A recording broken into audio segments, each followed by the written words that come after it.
નમસ્કાર મિત્રો, પ્રેરણા ન્યૂઝમાં આપનું સ્વાગત છે। આજ રોજ નડિયાદ કપડવંજ રોડ ઉપર લોડિંગ રિક્ષામાં મોતની પૂરપાટ મુસાફરી।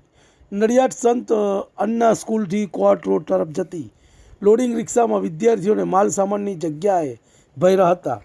10 કરતાં વધારે સ્કૂલના બાળકોની જિંદગી સામે જોખમ ઊભું કરાયું હતું।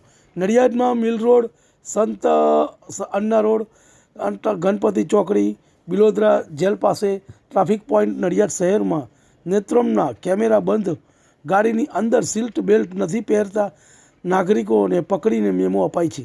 નડિયાદમાં આ જ માર્ગ ઉપર 4 સ્થળોએ લાગેલા નેત્રમના કેમેરા ટ્રાફિક પોઈન્ટ ઉપર કોઈના નજરમાં ન આવી લોડિંગ રિક્ષા 3 પૈડાની માલવાહક રિક્ષા બાળકોનો જીવ જોખમમાં મૂકતો વિડીયો થયો વાયરલ। રિપોર્ટ રવિ સાધુ લિંબાસી। તમને અમારા સમાચાર પસંદ આવ્યા હોય તો like, share, bell icon, comment અને સબસ્ક્રાઈબ કરો।